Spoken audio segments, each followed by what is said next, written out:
The greenhouse door creaked on its hinges as Margaret Thorne stepped inside, her expedition boots still caked with Ecuadorian mud. The familiar warmth enveloped her like an embrace she wasn't sure she deserved.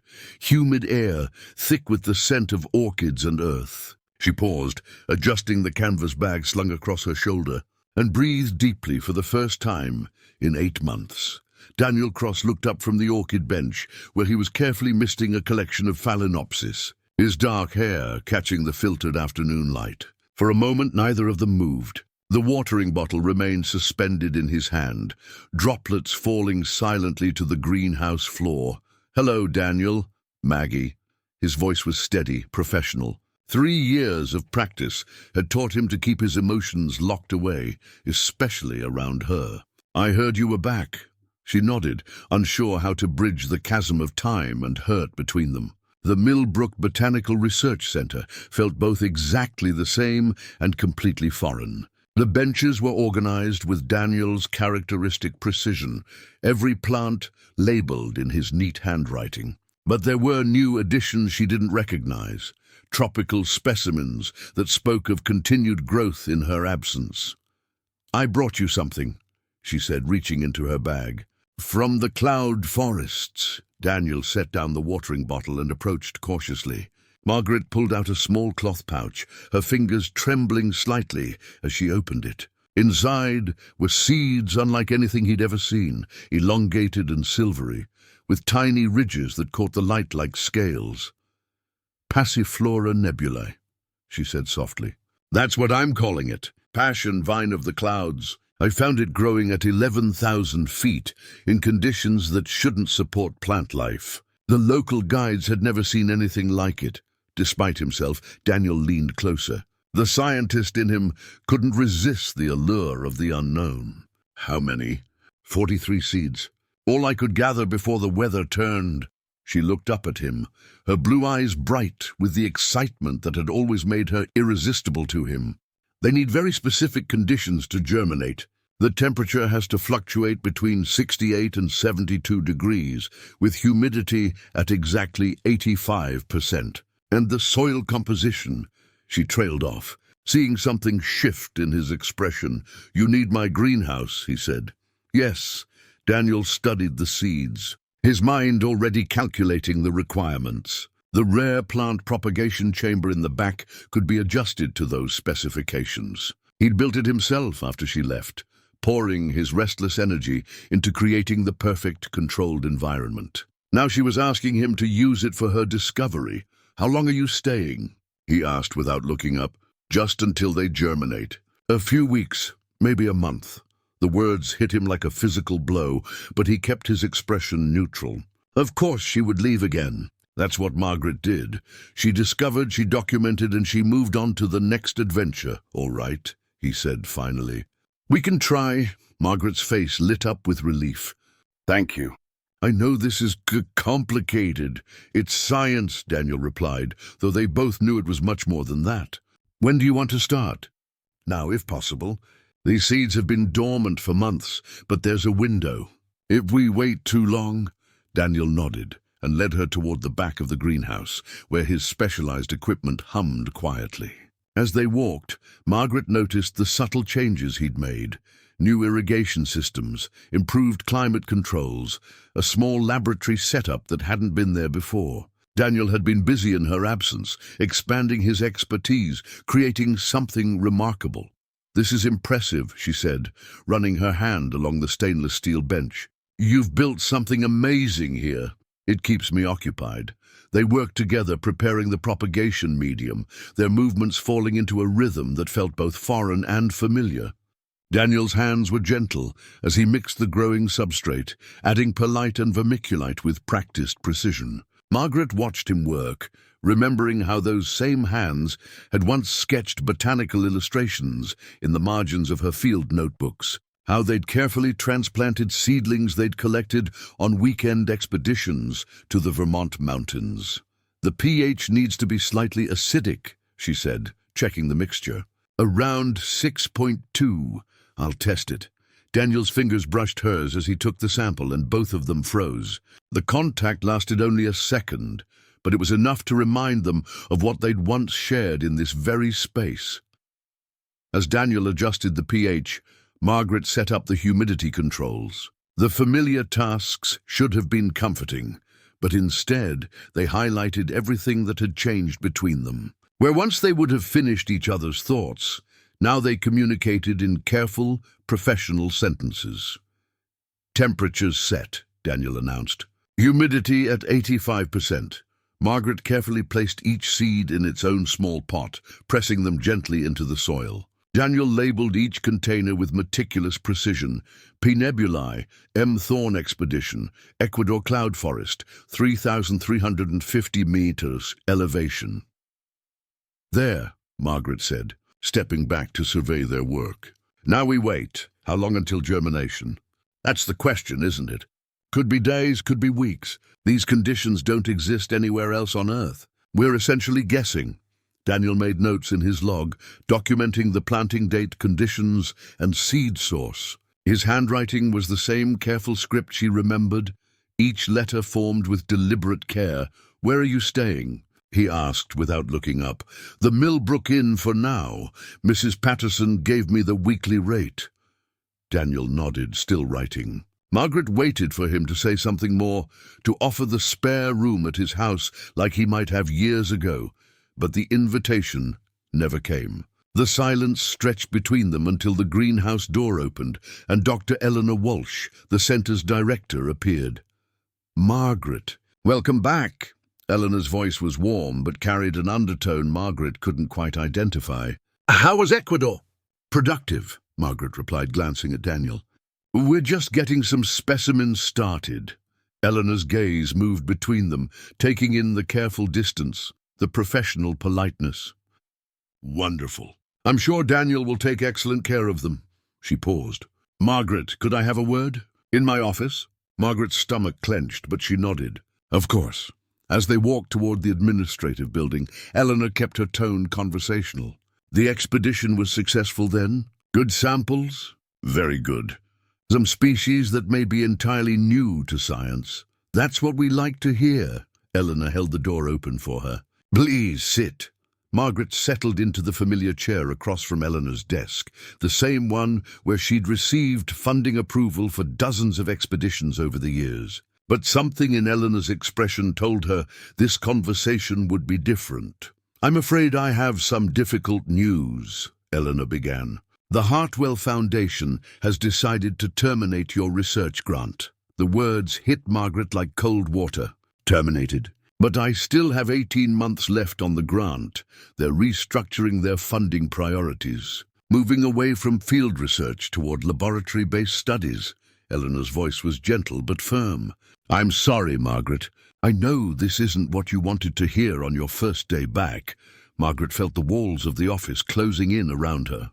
The Hartwell grant had funded her expeditions for the past 5 years. Without it, she had no means to continue her research, no way to return to the field. What about other funding sources? "I've already started making inquiries, but you know how competitive things are right now. It could take months, maybe longer." Eleanor leaned forward. "In the meantime, I might have a temporary solution. We have an opening for a research associate position. It's not fieldwork, but it would give you time to regroup, apply for new grants." Margaret's chest tightened. A desk job at Millbrook would mean staying in one place, seeing Daniel every day, confronting all the reasons she'd left in the first place. "I need to think about it," she said finally. "Of course. Take your time." Eleanor's smile was sympathetic. "Your seeds are in good hands with Daniel. He's become quite the expert in rare species propagation." Margaret walked back to the greenhouse in a daze, Eleanor's words echoing in her mind. Daniel was alone, checking the temperature controls one more time. He looked up as she entered, and something in her expression made him frown. "Everything all right?"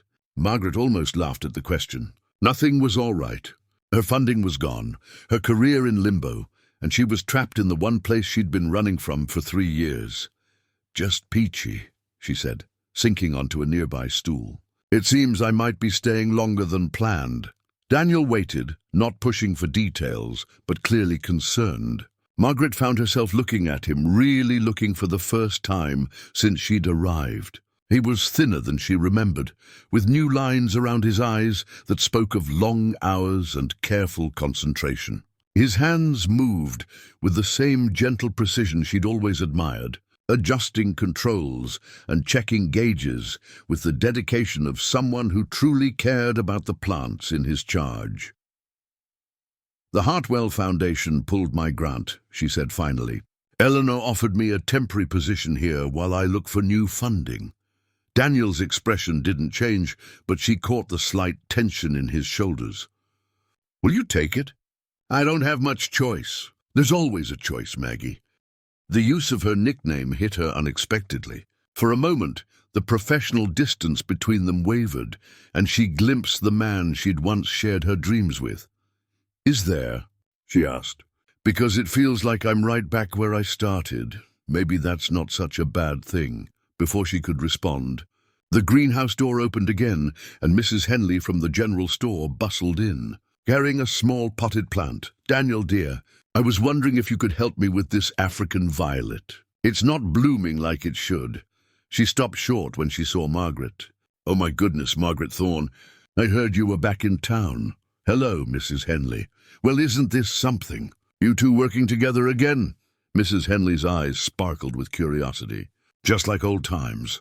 Margaret felt heat rise in her cheeks. In the town the size of Millbrook, everyone remembered when she and Daniel had been inseparable, when they'd spent every free moment together exploring the mountains, cataloguing wildflowers, dreaming of the expeditions they'd take together someday. "Mrs. Henley, let's take a look at that violet," Daniel interjected smoothly. Guiding the older woman toward a workbench, Margaret watched him examine the plant, asking gentle questions about watering schedule and light exposure. His patience was infinite, his knowledge encyclopedic. She remembered how he'd been the same way with her questions when she was first starting out, never making her feel foolish for not knowing something. "Too much water," Daniel diagnosed. "African violets like to dry out between waterings. And see how the leaves are pale? It needs more light, but not direct sun." Mrs. Henley nodded eagerly, hanging on his every word. "You're a miracle worker, Daniel. This town is so lucky to have you." After Mrs. Henley left, the greenhouse felt quiet again. Margaret realized she was staring at Daniel and forced herself to look away. "You're good with people," she said. "Not all people."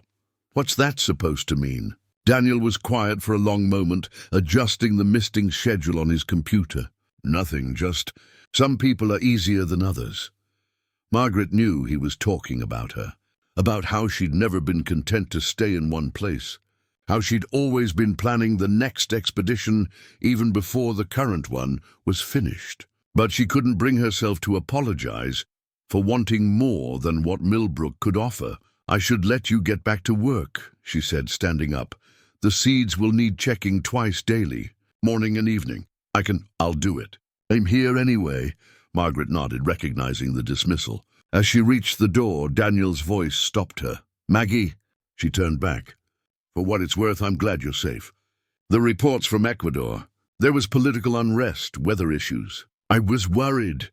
The admission hung between them, vulnerable and honest. Margaret felt her chest tighten. "Thank you," she whispered, then fled before she could say something she might regret. The next few days fell into a routine. Margaret accepted Eleanor's offer and began working on grant applications in a small office adjacent to the greenhouse. She could see Daniel through the glass partition, moving among his plants with quiet efficiency. Twice a day, he would disappear into the propagation chamber to check on her seeds. Twice a day, Margaret would find excuses to walk past, hoping for news. On Thursday morning, Daniel emerged from the back room with an expression she couldn't read. "Any changes?" she asked, trying to keep her voice casual. "Come see for yourself." Margaret followed him into the propagation chamber, where the neat rows of pots sat under carefully controlled lights. At first glance, everything looked the same. Then Daniel pointed to pot number 7. "There," he said softly. Margaret leaned closer and gasped. A tiny green shoot had emerged from the soil, no bigger than her pinky nail, but unmistakably alive. After months of dormancy, the cloud forest had finally spoken. "Oh my God," she breathed. "It's actually working." One down, 42 to go. But Margaret was already pulling out her phone, snapping photos from every angle. "This is incredible, Daniel.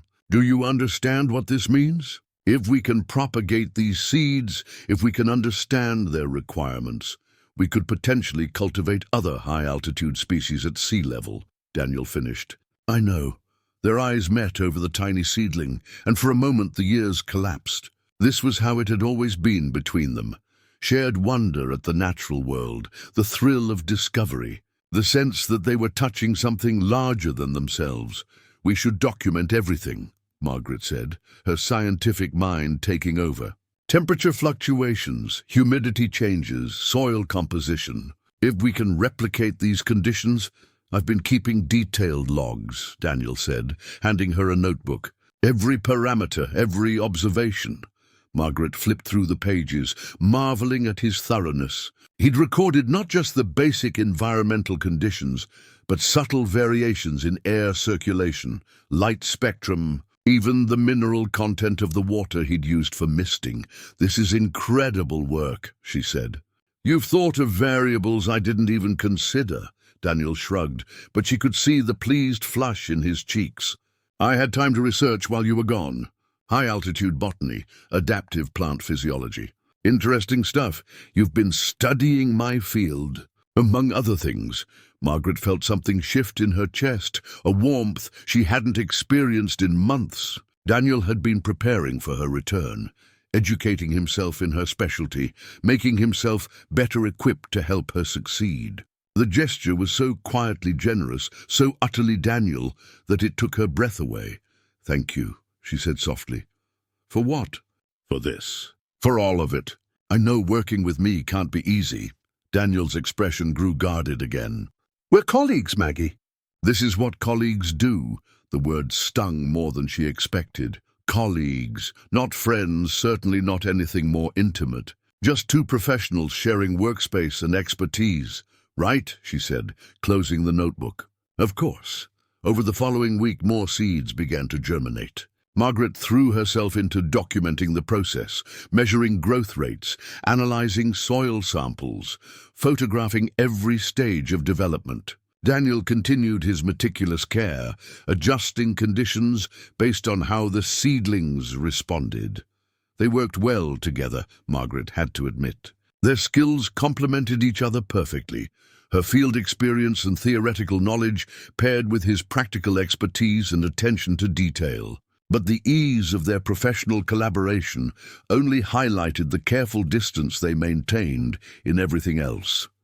Margaret had moved from the inn to a small apartment above the hardware store, partly to save money, but mostly to avoid the knowing looks from Mrs. Patterson every time she came down for breakfast. The apartment was tiny and furnished with cast-offs, but it had a window that looked out toward the research center.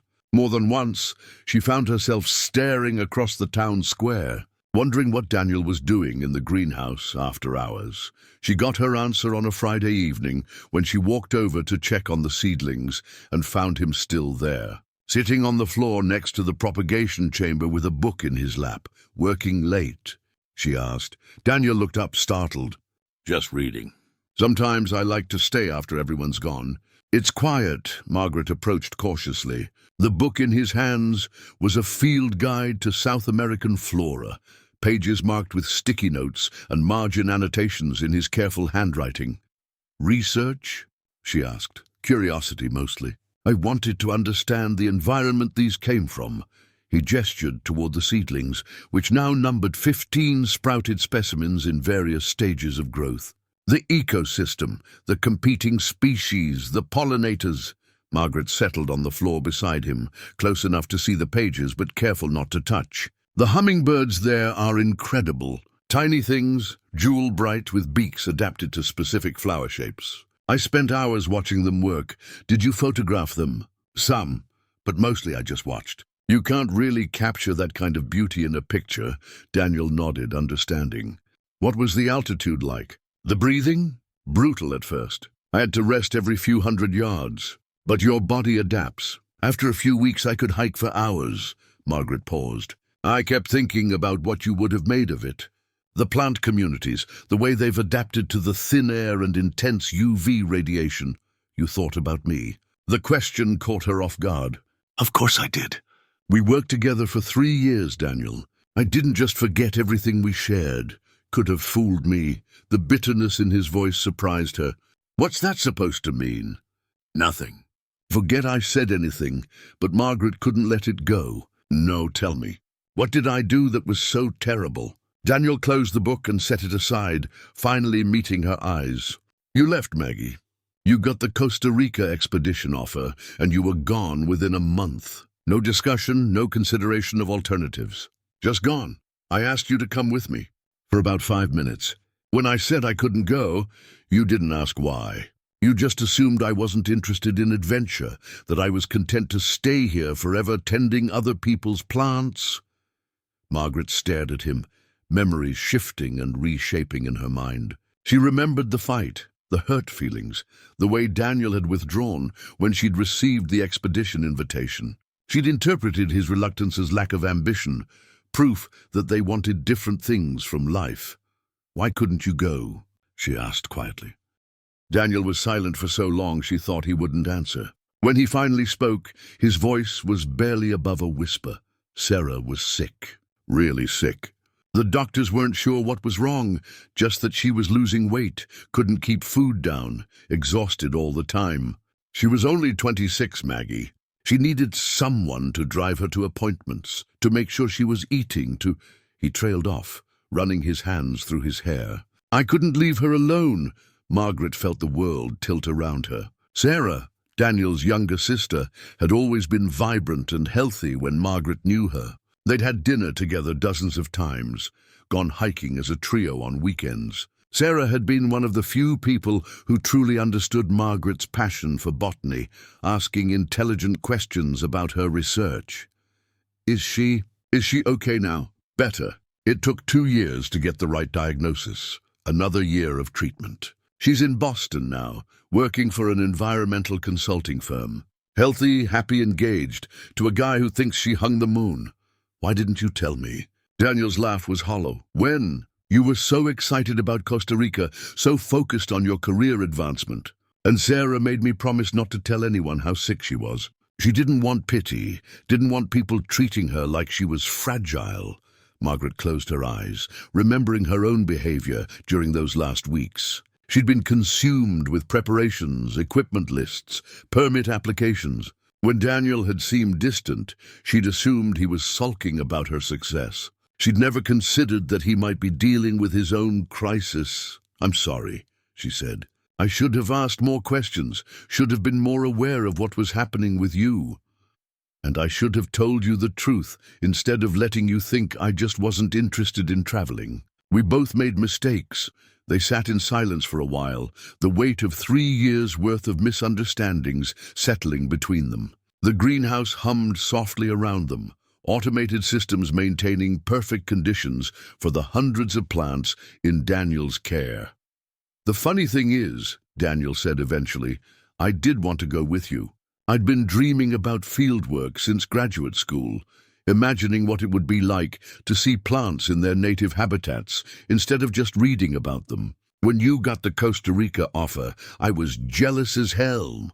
You never said I couldn't. Sarah needed me, and wanting something else felt like betrayal. He picked up the field guide again, thumbing through pages marked with his careful annotations. So I lived vicariously through your reports, your photographs. I studied every ecosystem you visited, learned about the species you collected. It was pathetic, but it made me feel closer to the work somehow. Margaret felt tears threaten. All those years, she'd carried anger about Daniel's lack of ambition, his contentment with small-town life. She'd never imagined that he'd been sacrificing his own dreams for family loyalty. It wasn't pathetic, she said. It was noble. Noble people don't resent the people they're helping. Did you resent Sarah? Daniel considered the question seriously.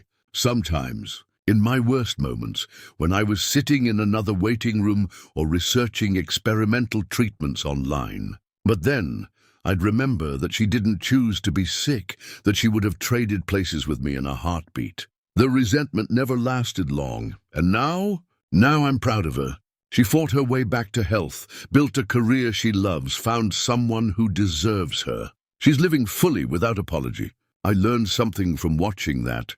Margaret wanted to ask what he'd learned, but the greenhouse door opened and interrupted them. Tom Bradley, the night security guard, poked his head in. "Hey, Dr. Cross, working late again." "Just finishing up," Daniel said, scrambling to his feet. "Everything quiet tonight?"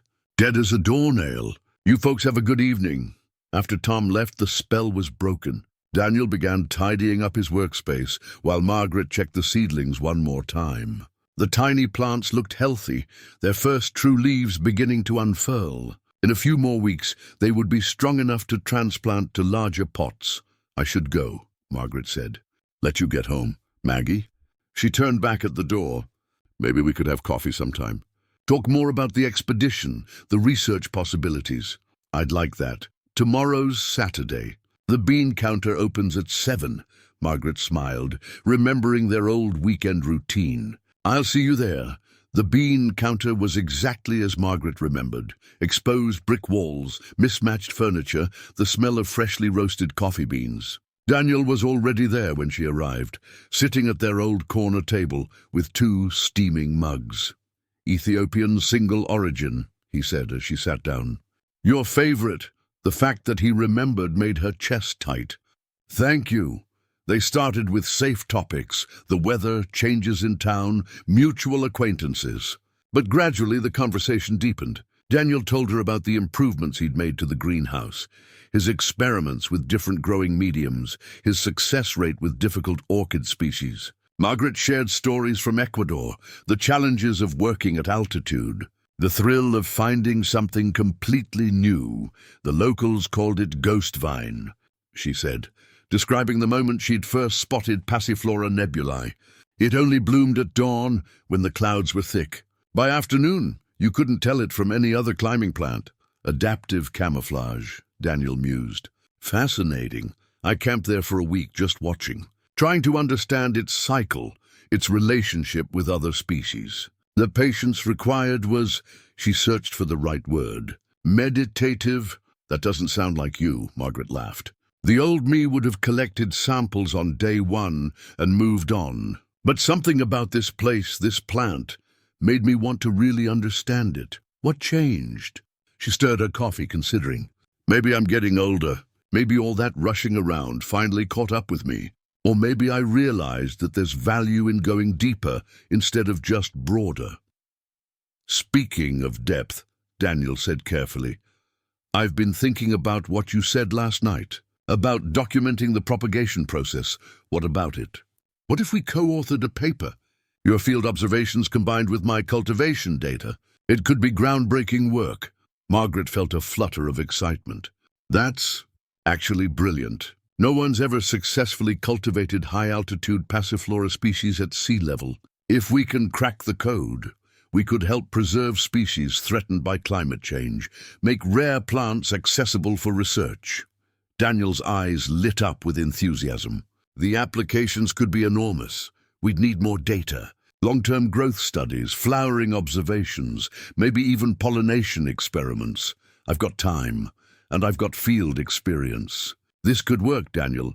They spent the next hour outlining their research approach, dividing responsibilities, discussing publication strategies. Margaret found herself energized in a way she hadn't been in months. This wasn't just about advancing her career. It was about genuinely important scientific work that could make a real difference. "There's one problem," she said as they prepared to leave. "I'll need funding for my part of the research. Without the Hartwell grant, we'll figure it out." Eleanor mentioned that the center has some discretionary research funds. "And there are other possibilities, private foundations, corporate sponsors. You'd really want to do this. Long-term collaboration?" Daniel met her eyes steadily. "If you're willing to stick around long enough to see it through." The challenge in his voice was gentle but unmistakable. Margaret had a history of starting projects and then disappearing when the next opportunity arose. If they were going to work together, She would need to prove that she could commit to something beyond her own immediate interests. "I'm not going anywhere," she said. "This work is too important." "Good, because I've gotten attached to those seedlings. I'd hate to see them orphaned again." The comment stung, but Margaret knew she deserved it. She had abandoned more than just research projects when she left for Costa Rica.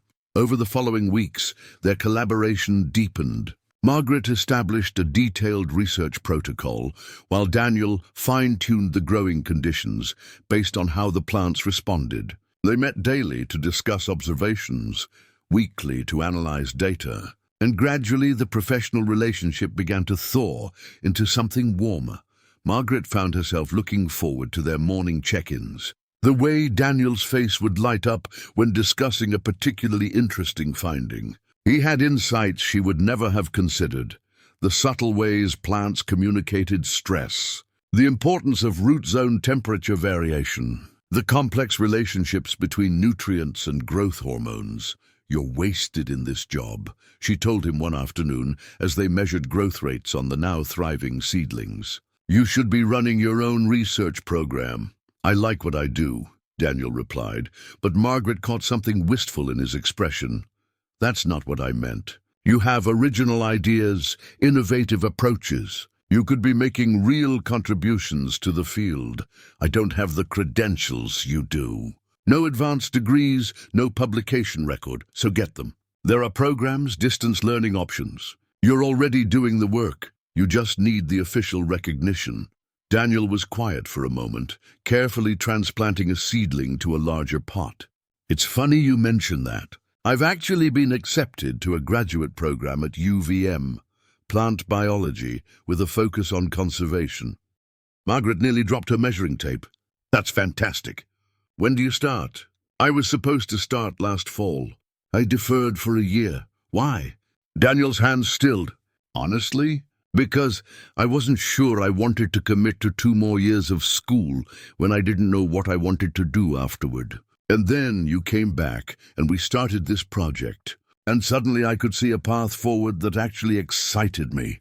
Margaret felt a complex mix of emotions, pride in his decision, excitement about his potential, and something that might have been guilt about the role she'd played in his previous hesitation. "You should do it," she said firmly. "UVM has an excellent program, and you could probably arrange to continue your work here as part of your thesis research." "What about our project?" "What about it?"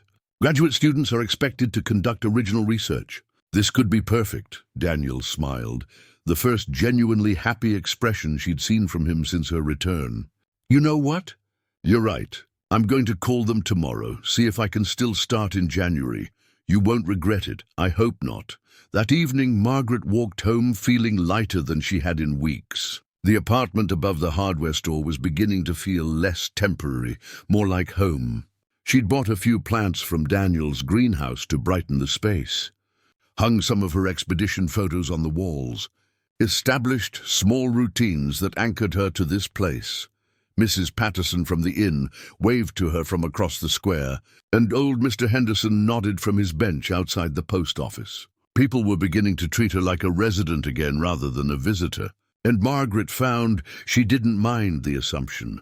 Her phone buzzed with an email from the California Botanical Institute she'd applied to months ago. For a moment, her heart raced with old excitement. This was exactly the kind of position she'd always dreamed of. Prestigious research, unlimited funding, access to some of the most important botanical collections in the world. She opened the email, expecting either rejection or a request for more information. Instead, she found an invitation to interview for a senior research position, with the possibility of leading her own expedition team within the year. Margaret stared at the screen, emotions churning. 6 months ago she would have been ecstatic. This was everything she'd worked toward, the culmination of years of building her reputation and expertise. The salary alone would set her up financially for years. But now the thought of leaving Millbrook filled her with unexpected dread, not just because of Daniel, though his presence was certainly part of it, but because of the work they were doing together. the potential they were uncovering with the Passiflora project. She set the phone aside without responding and walked to her small kitchen to make tea. Through the window, she could see lights still on in the greenhouse. Daniel would be making his evening rounds, checking temperatures, adjusting irrigation systems, ensuring that hundreds of plants would thrive through the night. Margaret found herself wondering when her definition of adventure had become so narrow. For years, she'd equated excitement with distance traveled, exotic locations visited, new species discovered in remote locations. But working with Daniel had reminded her of a different kind of thrill, the deep satisfaction of understanding something completely, of nurturing potential over time, of building something lasting. The next morning, she arrived at the greenhouse to find Daniel practically vibrating with excitement.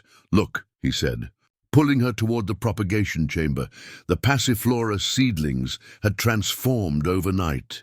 What had been simple green shoots were now developing their first complex leaves, the distinctive lobed structure that characterized passion vines. But more than that, Margaret could see tiny tendrils beginning to form, the climbing apparatus that would allow the plants to reach for light in their native forest canopy. "They're trying to climb," she breathed. "Even here, they know what they're supposed to do." "I set up a trellis system last night," Daniel said, indicating the bamboo stakes and fine mesh he'd installed. "I thought they might need something to grab onto." Already, the most advanced seedlings were sending out exploratory tendrils, testing their environment for suitable support. Margaret watched, fascinated, as one tendril made contact with the mesh and began its characteristic curling motion. "This is incredible documentation," she said, pulling out her camera. "The transition from terrestrial to climbing growth habit, the sensory mechanisms they use to detect support structures. We need to get all of this on video." "I've been filming since yesterday," Daniel admitted, gesturing toward a small camera mounted on a tripod. "Time-lapse photography, one frame every 5 minutes? We should be able to create some amazing footage of the climbing behavior." Margaret looked at him with new appreciation. "You really have thought of everything. I want this project to succeed, Maggie. Not just for the science, but because—" He trailed off, looking uncertain. "Because what?" "Because working with you on this has been the most exciting thing I've done in years. I'd forgotten how much I loved the discovery process, the problem-solving, the sense that we're uncovering something important." Margaret felt warmth spread through her chest. "I know exactly what you mean." They spent the morning documenting the seedlings' development, taking measurements, recording observations. The plants were growing faster than either of them had expected, as if the controlled environment was allowing them to express their full genetic potential. "At this rate, we might see flowering within 6 months," Margaret mused, reviewing their data. "In the wild, it can take 3 to 5 years. The constant optimal conditions," Daniel agreed. "No seasonal stress, no resource competition, no herbivore pressure. We should start thinking about pollination strategies. In Ecuador, I observed several hummingbird species visiting the flowers, but we'll need to find alternatives. Hand pollination for controlled crosses, maybe some artificial pollinators for open breeding." Margaret nodded. But her attention was caught by something else. "Daniel, look at seedling number 3. Daniel moved closer, following her gaze. The plant she'd indicated was developing differently from the others. Its leaves were darker, more succulent, and the stems showed signs of unusual thickening. "Genetic variation," he said immediately. "Even seeds from the same parent plant can express different traits or environmental adaptation. Maybe this one's responding to some micro-condition in its immediate environment." Margaret made detailed notes. "We need to isolate the variables: soil composition, light angle, air circulation patterns. I can set up individual monitoring systems for each plant," Daniel offered. "Temperature probes, humidity sensors, light meters. That would be incredible data." As they discussed technical details, Margaret felt the familiar rush of scientific collaboration, the way ideas built on each other when two minds were working in harmony. She'd forgotten how good it felt to have a true intellectual partner, someone who understood not just the mechanics of research, but the passion that drove it. "I have something to tell you," she said, during a lull in their planning. Daniel looked up from his notes, expression suddenly wary. "I got an interview request from the Institute for Botanical Research in California. Senior research position, my own expedition team, essentially unlimited funding." The color drained from Daniel's face, but his voice remained steady. "That's wonderful, Maggie. It's what you've always wanted, is it? Isn't it?" Margaret set down her pen and looked around the greenhouse, at the thriving seedlings, at Daniel's carefully organized workstation, at the life they'd been quietly building together over the past few weeks. "I thought it was. But now I'm not sure." She met his eyes. "What we're doing here, this research, it matters. And I don't just mean the scientific implications. I mean the way we're doing it, carefully, thoroughly, with attention to every detail. You could do the same kind of work in California. Better resources, more support staff, cutting-edge facilities? Maybe. Or maybe I'd get caught up in the pressure to publish quickly, to move from project to project without really understanding what I was studying." Margaret paused. "I've been thinking about what you said, about going deeper instead of broader." Daniel's expression was carefully neutral, but she could see hope flickering in his eyes. "There's something else," she continued. "I called UVM yesterday.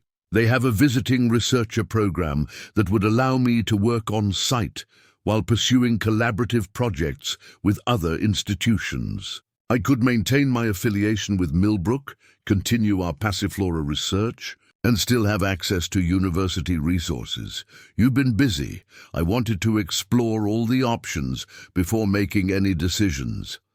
Margaret took a breath. "The truth is, Daniel, I don't want to leave. Not this time. What we have here, what we're building, it feels important in a way that goes beyond career advancement." Daniel was quiet for a long moment, studying her face as if trying to determine whether she was serious. "What about your wanderlust?" he asked finally. "Your need for adventure?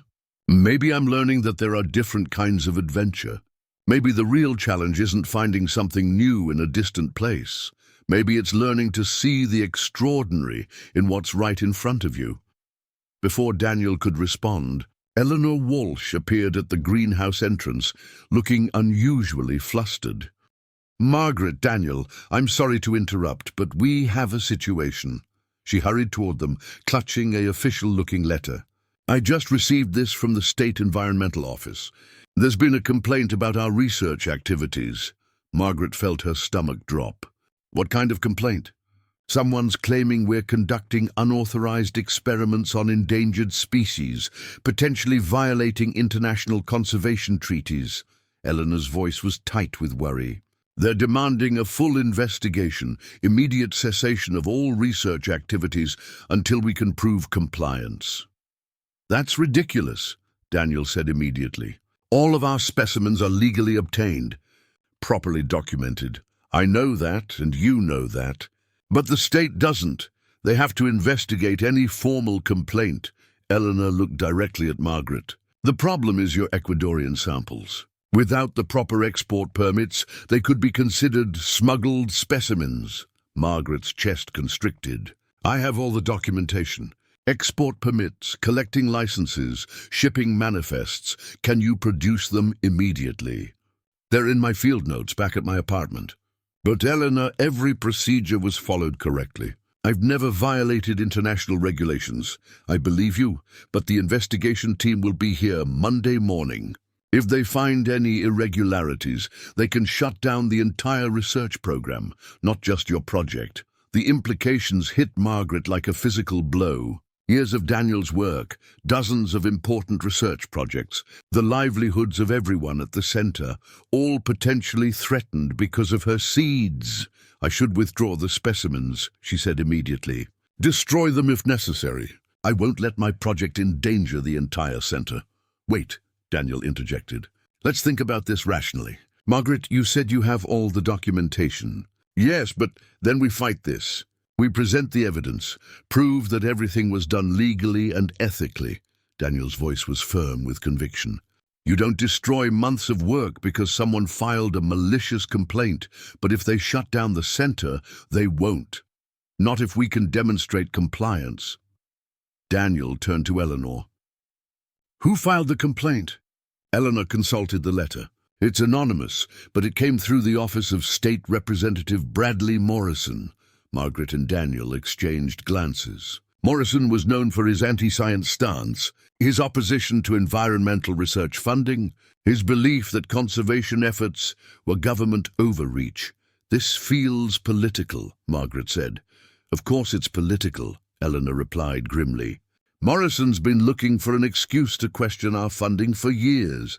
Your high-profile return, the buzz about potential new species discoveries, it gives him a perfect target. So what do we do? Daniel asked. We prepare. Margaret, I need you to compile every piece of documentation related to the Ecuadorian expedition. Permits, licenses, correspondence with government officials, shipping records, everything. Daniel, document everything about the cultivation process, every procedure, every protocol, every safety measure. What about the investigation team? We cooperate fully, answer every question, provide complete transparency. Eleanor's expression was grim but determined. And we pray that bureaucratic thoroughness is enough to overcome political motivation. That weekend, Margaret and Daniel worked frantically to organize their documentation. Margaret's apartment became a war room, with papers spread across every surface as they cross-referenced permits, matched specimen numbers to collection data, and verified that every legal requirement had been met. Here, Margaret said, holding up a stamped form. Export Permit 847-EC 2024, issued by the Ecuadorian Ministry of Environment. Authorized collection of up to 50 specimens of unidentified passiflora species from the Sangay National Park buffer zone. Daniel checked it against his cultivation records. 43 seeds received and documented, all within the permitted quantity. Chain of custody maintained throughout transport and storage. They worked late into the night, subsisting on coffee and determination. Despite the circumstances, Margaret found herself marveling at how naturally they functioned as a team. Daniel's systematic approach perfectly complemented her field experience, his attention to detail catching discrepancies she might have overlooked.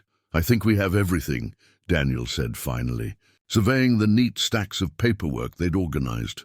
Collection permits, export documentation, import certificates, research protocols, safety procedures. It should be enough, Margaret agreed, but worry gnawed at her. Government investigations had their own logic, often driven more by political considerations than scientific facts. Whatever happens, Daniel said quietly, I want you to know that this project has been worth it, even if they shut us down, even if we never get to see the plants flower. Working with you these past few months has reminded me why I fell in love with botany in the first place. Margaret looked at him, sitting on her couch, surrounded by the evidence of their collaboration, and felt something shift in her chest. This man had supported her research, defended her work, put his own career at risk to help her succeed. When did that stop being simple collegiality and become something deeper? Daniel, she began, but he held up a hand. Don't say anything you might regret, Maggie. Tomorrow's going to be difficult enough without complicating things further. But Margaret couldn't let the moment pass. I need to tell you something. The reason I really don't want to leave for California, it's not just about the research. It's about you. Daniel's expression grew carefully neutral. What about me? I've been thinking about what went wrong between us 3 years ago, about the mistakes we both made. I was so focused on my own ambitions that I didn't see what was right in front of me. I didn't see that you were sacrificing your dreams to take care of someone you loved. And I definitely didn't see that what we had together was worth fighting for. Maggie, let me finish. Margaret moved closer to him on the couch, close enough to see the flecks of gold in his brown eyes. I spent 3 years running from place to place, telling myself I was building a career, making important discoveries. But the truth is, I was running from the fear of staying in one place long enough to build something real with another person. Daniel's voice was barely above a whisper. And now? Now I want to stay. Not just for the research, not just for the career opportunities, but because I want to see what we could build together if we're both brave enough to try. Daniel reached for her hand, his fingers intertwining with hers. I want that too, Maggie. I've wanted it since the day you walked back into the greenhouse. But I'm scared of what? Of letting myself believe this could work, only to watch you disappear again when something more exciting comes along. Margaret squeezed his hand. I'm not going anywhere, Daniel. Whatever happens tomorrow, whatever challenges we face, I'm staying. We're in this together. Daniel studied her face for a long moment, then leaned forward and pressed his forehead against hers. They sat like that in the quiet apartment, breathing the same air, sharing the same space, finally acknowledging what had been growing between them for months. Monday morning arrived grey and cold, with the kind of persistent drizzle that made everything feel ominous. Margaret and Daniel arrived at the research center early, their carefully organized documentation in waterproof cases. Eleanor was already there, pacing nervously in her office. They're here, she said without preamble. 3 investigators from the State Environmental Office, plus someone from the Attorney General's office. They want to start with a tour of the facilities. The investigation team was exactly what Margaret had expected. Serious-faced bureaucrats with clipboards and cameras, asking pointed questions about every procedure, every protocol, every detail of the research process. They spent an hour in the greenhouse, photographing the passiflora seedlings, measuring the growth chambers, requesting copies of every maintenance record. Dr. Jennifer Hayes, the lead investigator, was particularly thorough in her questioning. Dr. Thorne, can you walk me through the collection process in Ecuador? Specifically, how you identified the species and determined it was legal to collect. Margaret had prepared for this question. The specimens were collected in the buffer zone of Sungay National Park, an area where limited scientific collecting is permitted under Ecuadorian law. I worked with local guides who were familiar with the regulations, and I obtained all required permits before beginning any collection activities. And you're certain this species wasn't protected under CITES regulations? Absolutely. It was previously undescribed, so it couldn't have been listed under any existing protection protocols. However, I was careful to collect only a small sample, less than 50 seeds from multiple parent plants, to ensure genetic diversity without impacting wild populations. Dr. Hayes made detailed notes, her expression revealing nothing. Dr. Cross, as the receiving researcher, what verification did you perform when these specimens arrived? Daniel's voice was steady and professional. I documented each seed individually, photographed the specimens, and verified them against Dr. Thorne's collection data. All materials were stored in quarantine conditions until we could confirm they posed no biosecurity risk to native species. And your cultivation methods? Standard protocols for rare species propagation, modified based on Dr. Thorne's field observations of the natural habitat. All procedures were documented daily, with detailed environmental monitoring to ensure optimal conditions.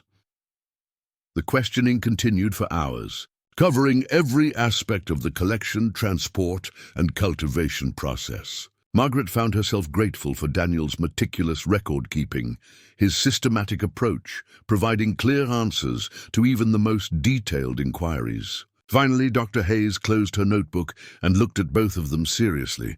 Based on our preliminary review, your documentation appears complete and your procedures appropriate. However, we'll need to verify the authenticity of the Ecuadorian permits with international authorities before we can close this investigation. How long will that take? Eleanor asked. Could be several weeks, possibly longer if there are communication delays with foreign agencies. Dr. Hayes's expression softened slightly. In the meantime, I see no reason to suspend your research activities. You may continue cultivation under your current protocols. Margaret felt relief wash over her, like a physical sensation. Daniel squeezed her hand discreetly, his own tension finally beginning to ease. There is one more thing, Dr. Hayes added. We'd like to schedule a follow-up visit in 3 months to document the long-term results of your research. If these plants prove to be a genuinely new species, your work could have significant conservation implications. After the investigators left, the research center felt strangely quiet. Eleanor retreated to her office to file reports, while Margaret and Daniel walked slowly back to the greenhouse. That went better than expected, Daniel said. Much better, though 3 months of uncertainty won't be easy. We'll manage. Besides, it gives us time to really develop the research. Maybe even see some flowering. They stopped at the propagation chamber, where the passiflora seedlings continued their steady growth, oblivious to the human drama surrounding them. The plants were now nearly 6 inches tall, their climbing tendrils actively exploring the support structures Daniel had provided. "Look at number 7, Margaret said, pointing to the plant that had been first to germinate. "Is that what I think it is?"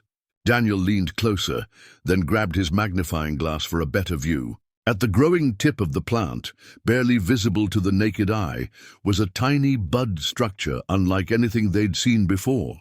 "It could be a flower bud," he said, voice tight with excitement. 6 months earlier than we predicted. The controlled conditions are accelerating everything," Margaret breathed. "If this flowers successfully, we'll have the first documented cultivation of Passiflora nebulae outside its native habitat, plus whatever data we can gather about pollination, fruit development, seed production." They stood together in the warm, humid air of the greenhouse, watching their shared project reach toward an uncertain but promising future. Margaret realized that this moment, not receiving grants, not discovering new species in exotic locations, not advancing her career, this quiet triumph shared with someone who understood its significance was what she'd been searching for all along. "Daniel, I love you." The words hung in the air between them, simple and honest. Daniel set down his magnifying glass and turned to face her fully. "I love you too, Maggie. I've loved you for years, through all the anger and hurt and disappointment. I love your passion for discovery, your determination to understand the world around you, your willingness to take risks for something you believe in. Even when those risks include staying in one place. Especially then, it takes courage to commit to something, to choose depth over breadth, to build instead of just explore." Margaret stepped closer to him, close enough to see her own reflection in his eyes. "I want to build something with you, Daniel. Not just research, not just a professional partnership. Something real and lasting and worth fighting for." Daniel cupped her face gently in his hands. "Are you sure? Because once we cross this line, I'm not going to be able to pretend we're just colleagues anymore." "Good," Margaret whispered. And then they were embracing, holding each other with the desperation of 2 people who had almost lost something precious. When they finally pulled apart, the greenhouse around them seemed transformed. The same plants, the same equipment, the same filtered afternoon light, but everything imbued with new possibility. They had work to do, research to complete, papers to write, a future to build together.